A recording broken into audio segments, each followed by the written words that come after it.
Can money buy happiness?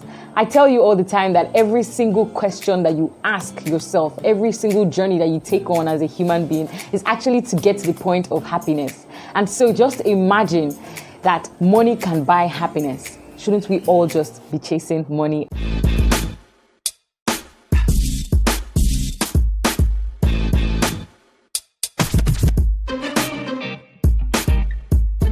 Hello Roxys, how are you doing? Welcome to Roxy TV, the place for people crazy enough to believe that their dreams can be turned into a reality. I'm your host, Ore Oluwa Oni, aka Nigeria's foremost purpose coach. And today we are going to be talking about if money can buy happiness. We're going to find that out in this story because today it's a story time. I have a friend.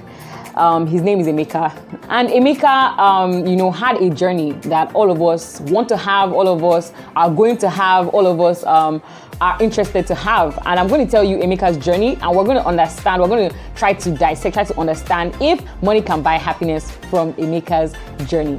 So Emeka actually, went through the 4 stages of the fulfillment curve. And I'm going to explain the fulfillment curve to you. The fulfillment curve is the stage of survival where you get the basic needs, food, shelter, protection. Yes. So like in Maslow's law of needs, the first level is the need for survival. And so Emeka got that first level in the curve. He was able to secure a house. He did this by actually doing menial jobs. Like he was a house boy. And so he got a house. He was able to pay his house rent being a maid in a house, right?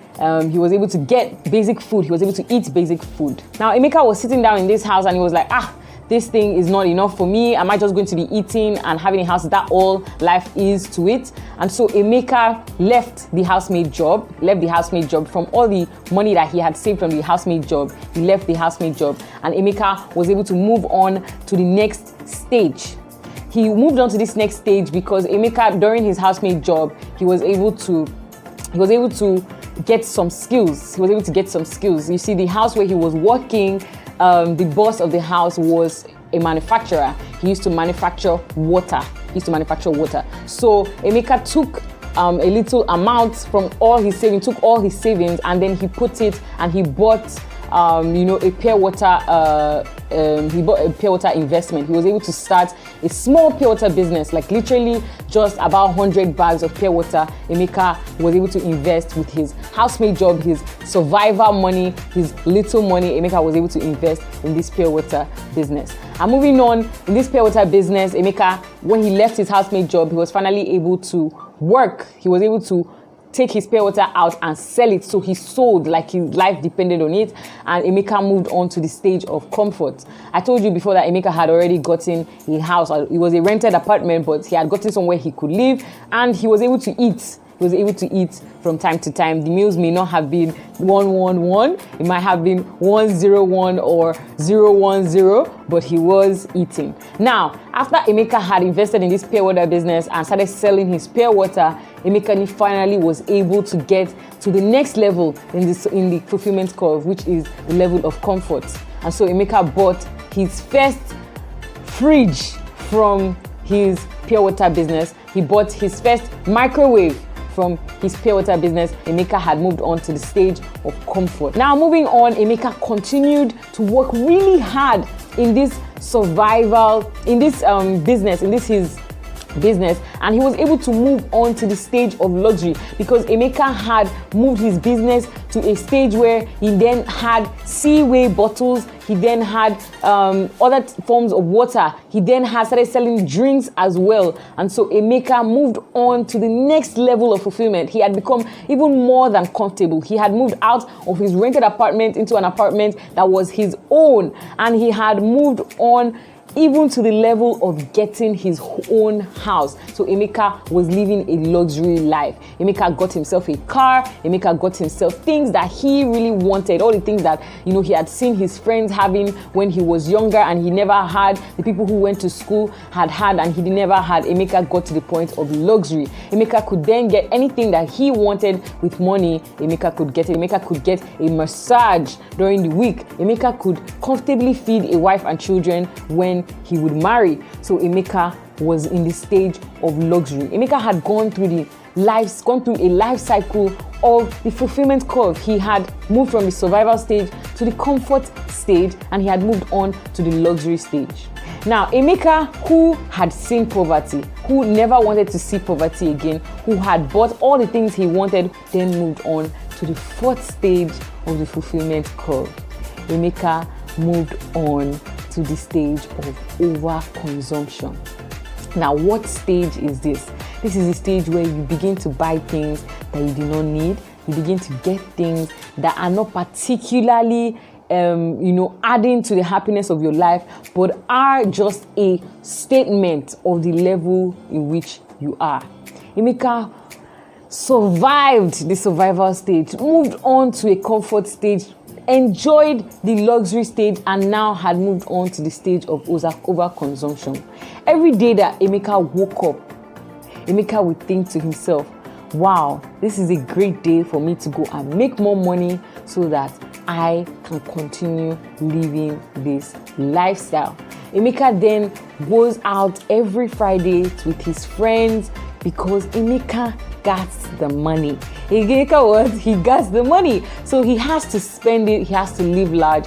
And because his lifestyle was so expensive, because he was then living a state of overconsumption where he was even spending more than was necessary to spend, Emeka had to make more money for him to continue living this lifestyle. And Emeka also became very scared. Why was Emeka scared? Because the moment that anything would happen to his business and cause Emeka to lose even a little money, his consumption level would have to reduce. And Emeka was so used to that, his overconsumption level, that it would be hard for him to actually go back to even the stage of luxuries. And so Emeka had to keep fighting a rat race. Emeka had to keep doing the things that he was doing, even in a more ruthless manner, even though he had money. So if you look at Emeka's story, money did buy him happiness. It bought him happiness at the survival stage. It brought him happiness at the comfort stage. It brought him happiness at the luxury stage. But finally, when Emeka was supposed to, be on this plateau, on this chilling level, on this sustainable happiness level, Emeka lost his happiness. So in the long run, money didn't buy him happiness. But in the short run, it will. And so, you see, when people tell you, okay, first of all, go ahead and make money before you think about making or chasing any passion or purpose or anything, to find true happiness. The question I always ask is, why can't you have both?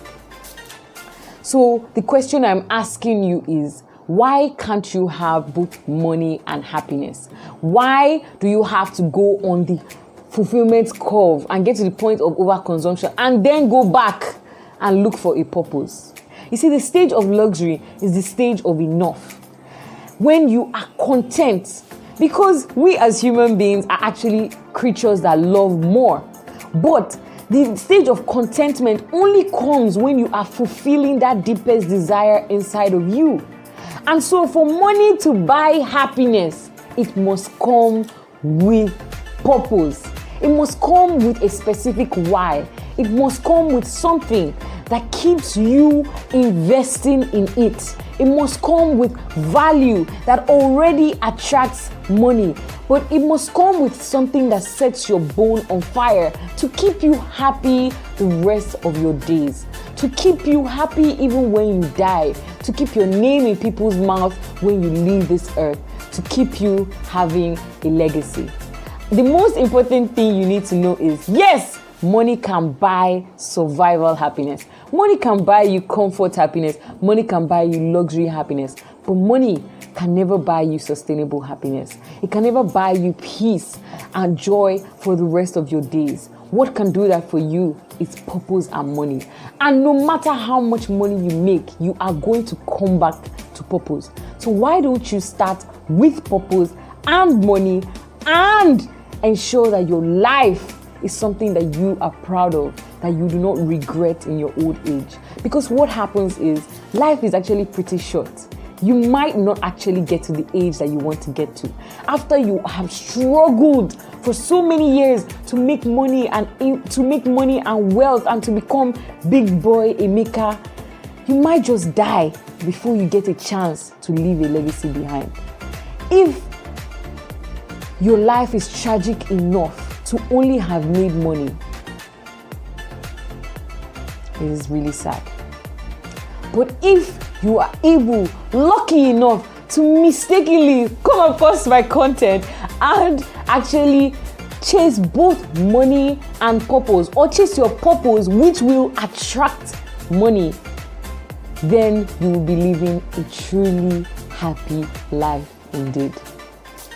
My name is still Oluwa Oni. I am still number one, the Nigeria's number one purpose coach, and I actually love you. I want you to succeed. I want you to make as much money as your family can carry, and I also want you to do this in the happiest of places as possible. And that's why I've dedicated my life to helping as many people turn their purpose into an enterprise. That is, utilize your purpose to become successful.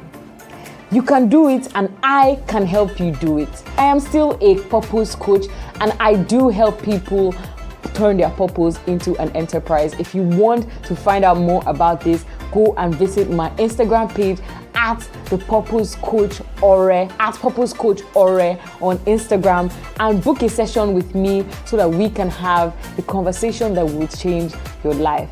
I am very excited that you stayed to the end of this video. I am so proud of you. I love you.